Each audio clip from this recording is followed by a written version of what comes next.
একটি মর্মান্তিক দুর্ঘটনা, যেটা শুনে হয়তো আপনিও আপনার চোখের জল ধরে রাখতে পারবেন না। ঘটনাটি ঘটেছে মধ্যপ্রদেশের জম্বলপুরের নর্মদা নদীতে।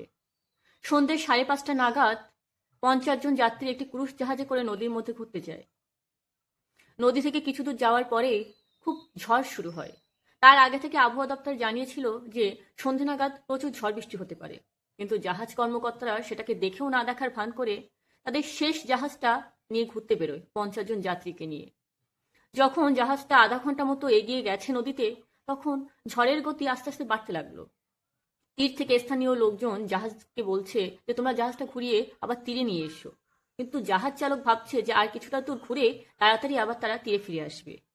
এমনভাবে ঘুরতে ঘুরতে যখন আস্তে আস্তে ঝড়ের গতিবেগ বাড়ছে, তখন জাহাজ চালক জাহাজটাকে ঘুরিয়ে যখন তীরের দিকে যেতে গেল, জাহাজটি যখন মাঝ রাস্তায় পৌঁছালো, তখন ঝড়ের গতিবেগ এতটাই বেশি হয়ে গেছে যে যারা সেই জাহাজের মধ্যে পর্যটক ছিল তারা বলছে যে সমুদ্র যেন তাদের জাহাজে বারবার ঘামাচ্ছে। কাঁচ ভেঙে তছনছ হয়ে গেল, সমুদ্রের জল জাহাজের মধ্যে আসতে লাগলো। জাহাজ যখন আস্তে আস্তে ডুবতে লাগলো, জাহাজের মধ্যে জাহাজ কর্মীর সংখ্যা প্রচুর কম ছিল যারা লাইফ জ্যাকেট বের করতে পারে। বাধ্য হয়ে পর্যটকরাই লাইফ জ্যাকেট বের করে কিছু কিছু মানুষের মধ্যে দিতে লাগলো। জাহাজটি যখন ডুবে যায়, সন্ধ্যা হওয়ার দরুন তখনই সবাইকে উদ্ধার করা সম্ভব হয়নি। কিছু কিছু মানুষ সেই মুহূর্তে বেঁচে ফিরতে পারে। প্রায় 9 জন মতন মানুষ মারা যায়। রাত হয়ে যাওয়ায় তখন উদ্ধার করা হয়নি, যায়নি। সকালবেলা যখন ডুবুরিরা বা উদ্ধারকর্মীরা মিলে জাহাজ থেকে সবাইকে উদ্ধার করছে, মৃতদেহ উদ্ধার করছে, তখন তারা যখন একটি মহিলাকে উদ্ধার করতে যাচ্ছে ক্রুশের মধ্য থেকে, তাকে বের করা যাচ্ছে না। তারা ভালোভাবে লক্ষ্য করে দেখলো সে মহিলা তার একটি 4 বছরের সন্তানকে শক্ত করে জড়িয়ে ধরে আছে। সে বাচ্চাটি ক্রুশের মধ্যে আটকে আছে, সেজন্য তাকে বের করা যাচ্ছে না। সেই মহিলা এবং তার স্বামী মিলে কিন্তু সবার মধ্যে লাইফ জ্যাকেট দিয়েছিল।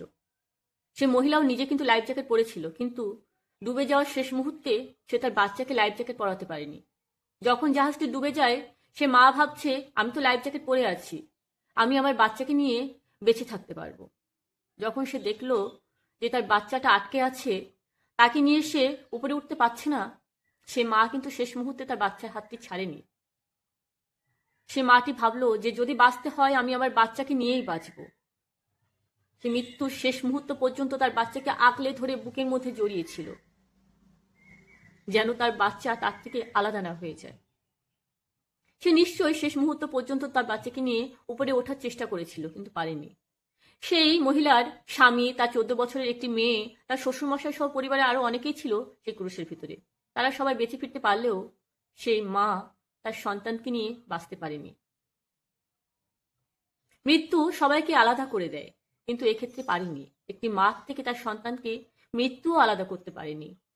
সবাই বলে না, মৃত্যুর সময় মানুষের হাত পা শিথিল হয়ে যায়, হাত পায়ে কাজ করে না, সে কি করবে তার মস্তিষ্কেও কাজ করে না। কিন্তু একটা মায়ের মস্তিষ্ক তার সন্তানের জন্য সর্বদা কাজ করে। এক্ষেত্রে তাই প্রমাণ হলো। সে মা চাইলে তার সন্তানকে ফেলে রেখে কিন্তু ভেসে উঠতে পারত, কিন্তু চায়নি। সে চায়নি একা বাঁচতে, সে চেয়েছে তার সন্তানকে নিয়ে বাঁচতে। আর যদি মরতে হয়, সন্তানকে বুকের মধ্যে ধরেই মরব।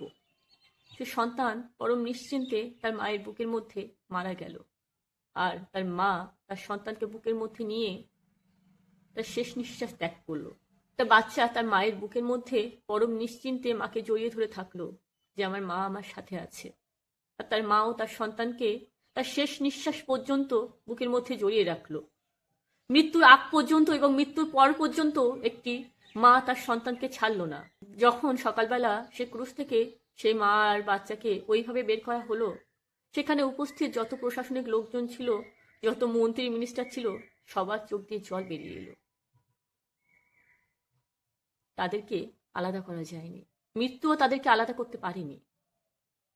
একটি মায়ের ভালোবাসা থেকে, মায়ের মমতা থেকে মৃত্যুরও সাধ্য নেই সন্তানকে আলাদা করার।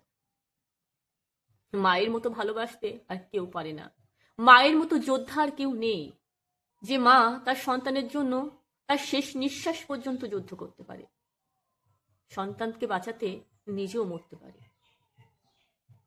তার জলজান্ত প্রমাণ রেখে গেল এই মা তার জীবন।